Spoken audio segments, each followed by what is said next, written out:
Assalamualaikum warahmatullahi wabarakatuh. Pada video sebelumnya, kita telah membahas tentang sejarah masa demokrasi terpimpin di Indonesia. Dalam masa tersebut, terdapat satu peristiwa yang tidak bisa kita lupakan, yaitu peristiwa Gerakan 30 September 1965. Salah satu momen sejarah yang mungkin paling membekas dalam perjalanan sejarah Indonesia adalah peristiwa Gerakan 30 September 1965. Peristiwa tersebut sampai saat ini masih menimbulkan kontroversi dalam pengungkapan fakta yang sebenarnya. Berbagai versi tentang Gerakan 30 SPKI ini tersebut telah dikemukakan, di antaranya peristiwa Gerakan 30 September versi pemerintahan Orde Baru, yakni peristiwa 30 September merupakan suatu tindakan makar yang dilakukan oleh PKI terhadap pemerintah Indonesia yang sah. Tindakan kudeta tersebut dilakukan untuk merebut kekuasaan dari Soekarno selaku penguasa tertinggi. Cara penggulingan tahun 1965 tersebut dengan menyodorkan sejumlah organisasi underbong yang masih tersisa pasca peristiwa 1948. Peristiwa G30 SPKI lebih dikenal dengan sebutan pemberontakan yang dilakukan oleh PKI dengan melakukan kudeta yang ditandai dengan adanya penculikan dan pembantaian terhadap para jenderal Angkatan Darat yang dianggap sebagai penghalang untuk menyebarkan pengaruh paham komunis. Gerakan 30 September oleh PKI menjadi malapetaka bagi pemerintahan presidensil pimpinan Presiden Soekarno. Peristiwa ini merupakan tragedi berdarah nasional. PKI untuk kedua kalinya melakukan pemberontakan dalam negara kesatuan Republik Indonesia. Gerakan ini memakan korban jiwa yang sangat besar. Di antaranya adalah jenderal-jenderal yang menjabat pada pemerintahan presidensial. Tujuan gerakan ini adalah untuk menggulingkan kekuasaan Presiden Soekarno dan mengganti Pancasila sebagai dasar negara menjadi paham komunisme. Gerakan PKI ini menjadi isu politik untuk menolak laporan pertanggungjawaban Presiden Soekarno di hadapan MPRS yang pada waktu itu diketuai oleh A.H. Nasution. Dengan ditolaknya laporan pertanggungjawaban Presiden Soekarno ini, maka berakhirlah pemerintahan presidensial dan Indonesia kembali ke pemerintahan yang berasaskan Pancasila dan UUD 1945. Beberapa faktor yang menjadi penyebab munculnya peristiwa G30 SPKI antara lain: yang pertama, PKI merupakan partai terbesar di Indonesia. Rencana gerakan PKI pada tanggal 30 September 1965 diawali pada tahun 1950, dipelopori oleh DN Aidit bersama kawan-kawannya yaitu Sudirman dan Yono. Dalam merealisasikan usaha tersebut, mereka membentuk Front Nasional yang bekerjasama dengan kekuatan borjuis. Hal ini dilakukan karena kaum buruh dan tani miskin masih lemah mendukung PKI. Taktik ini ternyata berhasil. Dari tahun ke tahun, jumlah anggota PKI berkembang pesat. Tercatat pada tahun 1965, yang terdaftar menjadi anggota partai adalah 3,5 juta jiwa. Jika dihitung dari organisasi yang berafiliasi dengan PKI, jumlahnya meliputi 20 juta. PKI merupakan partai komunis terbesar di luar negara-negara komunis. Jika diperhatikan, ada beberapa cara yang ditempuh oleh PKI dalam mengembangkan dirinya. Antara lain, yang pertama, melaksanakan gerakan gerilya di pedesaan yang dipelopori oleh kaum buruh, tani, dan petani miskin. Di samping itu, melakukan propaganda yang menyesatkan. Yang kedua, melakukan gerakan revolusioner oleh kaum buruh di perkotaan. Yang ketiga, membentuk pekerja intensif di kalangan kekuasaan bersenjata. Yang keempat, melakukan penyusupan ke dalam berbagai organisasi lain untuk mentransparansikan organisasi PKI itu sendiri. Dan yang terakhir, mendekati Presiden Soekarno untuk memanfaatkan kebijakan yang strategis.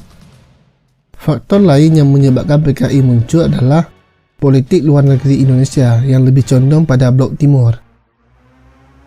Pada masa demokrasi terpimpin, politik luar negeri Indonesia bertentangan dengan politik bebas aktif dengan menggunakan politik NEFU, sehingga memberikan kesempatan yang besar bagi komunis tersebut.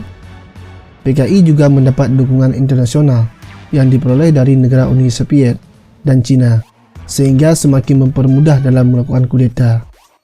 Dan faktor terakhir munculnya gerakan G30S-PKI adalah konsep Nasakom, yaitu nasionalis, agama, dan komunis, yang digunakan untuk menyatukan seluruh aspek kehidupan di Indonesia. Telah memberi peluang kepada PKI untuk memperluas dan mengembangkan pengaruhnya, sehingga PKI dapat memperkuat kedudukannya di Indonesia. Dengan kedudukan dan pengaruh yang sangat besar, maka PKI memiliki kekuatan yang sangat besar untuk mengadakan aksi kudeta. Adapun dampak dari peristiwa G30S-PKI adalah, yang pertama adalah demonstrasi menentang PKI. Penyelesaian aspek politik terhadap para pelaku G30S-PKI akan diputuskan dalam sidang kabinet di Wikora tanggal 6 Oktober 1965, dan belum terlihat adanya tanda-tanda akan dilaksanakan. Berbagai aksi digelar untuk menuntut pemerintah agar segera menyelesaikan masalah tersebut dengan seadil-adilnya. Aksi ini dipelopori oleh Kesatuan Aksi Pemuda-Pemuda dan Pelajar-Pelajar Indonesia seperti KAPI, KAMI, dan KAPI. Muncul pula aksi yang dilakukan oleh KABI dan KAWI yang membulatkan tekad dalam Front Pancasila. Sementara itu, untuk mengisi kekosongan pimpinan Angkatan Darat, pada tanggal 14 Oktober 1965, Panglima Kostrat Maijen Soeharto diangkat menjadi Menteri atau Panglima Angkatan Darat. Bersamakan itu, diadakan tindakan-tindakan pembersihan terhadap unsur-unsur PKI dan ormasnya. Dampak selanjutnya adalah keadaan ekonomi yang buruk. Sementara itu, keadaan ekonomi semakin memburuk. Pada saat itu, politik sebagai panglima, akibat masalah lain terabaikan. Akibatnya, di daerah muncul berbagai gejolak sosial yang pada puncaknya menimbulkan pemberontakan. Dampak selanjutnya adalah Tri Tuntutan Rakyat. Pada tanggal 12 Juni 1966, berbagai kesatuan aksi yang tergabung dalam Front Pancasila tersebut berkumpul di halaman gedung DPR GR untuk mengajukan tritura yang isinya adalah: yang pertama, pembubaran PKI dan ormas-ormasnya; kedua, pembersihan kabinet di Wikora dari unsur-unsur PKI; dan terakhir, penurunan harga barang-barang.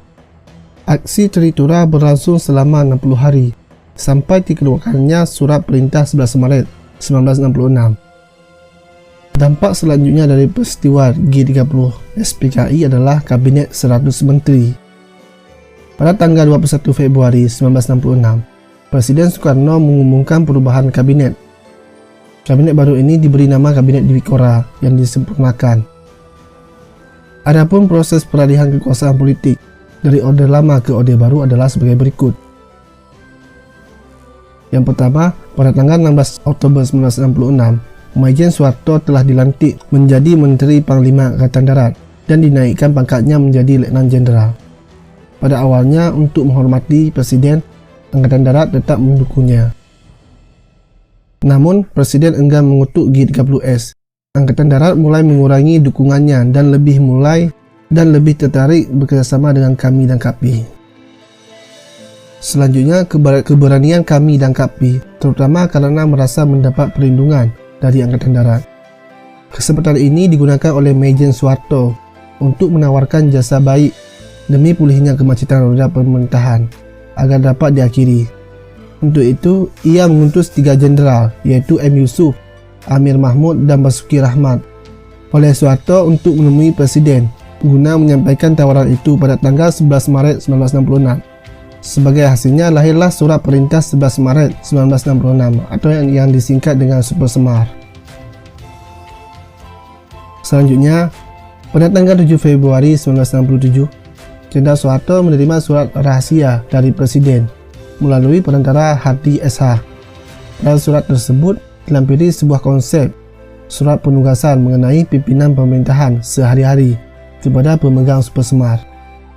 Dan selanjutnya, pada 8 Februari 1967, oleh Jenderal Soeharto, konsep tersebut dibicarakan bersama 4 panglima angkatan bersenjata. Di saat belum tercapainya kesepakatan antara pimpinan ABRI masalah pelengkap Nawaksara, dan semakin bertambah gawatnya konflik. Pada tanggal 9 Februari 1967, DPR mengajukan resolusi dan memorandum kepada MPRS agar sidang istimewa dilaksanakan. Kemudian, pada tanggal 10 Februari 1967, Jenderal Soeharto menghadap kepada Presiden Soekarno untuk membicarakan masalah negara. Kemudian pada tanggal 11 Februari 1967, Jenderal Soeharto mengajukan konsep yang bisa digunakan untuk mempermudah penyelesaian konflik. Konsep ini berisi tentang pernyataan Presiden, perhalangan atau Presiden menyerahkan kekuasaan pemerintah kepada pemegang super semar sesuai dengan ketetapan MPRS nomor 5/MPRS/1966. Presiden kemudian meminta waktu untuk mempelajarinya. Kemudian pada tanggal 12 Februari 1967, Jenderal Soeharto kemudian bertemu kembali dengan Presiden. Presiden tidak dapat menerima konsep tersebut karena tidak menyetujui pernyataan yang isinya berhalangan. Pada tanggal 13 Februari 1967, para panglima berkumpul kembali untuk membicarakan konsep yang telah disusun sebelum diajukan kepada Presiden. Kemudian pada tanggal 20 Februari 1967, ditandatangani konsep ini oleh Presiden. Telah diadakan sedikit perubahan, yakni pada pasal 3 ditambah dengan kata-kata menjaga dan menegakkan revolusi. Kemudian pada tanggal 23 Februari 1967, pukul 19.30 bertempat di Istana Negara Presiden, Mendataris MPRS, Panglima Tertinggi ABRI dengan resmi telah menyerahkan kekuasaan pemerintah kepada pengemban super semar yaitu Jenderal Soeharto. Kemudian pada bulan Maret 1967, MPRS mengadakan sidang istimewa dalam rangka mengukuhkan pengunduran diri Soekarno, sekaligus mengangkat Jenderal Soeharto sebagai penjabat Presiden RI.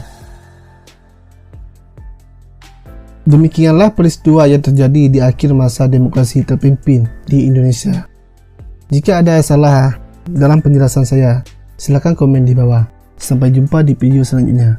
Assalamualaikum warahmatullahi wabarakatuh.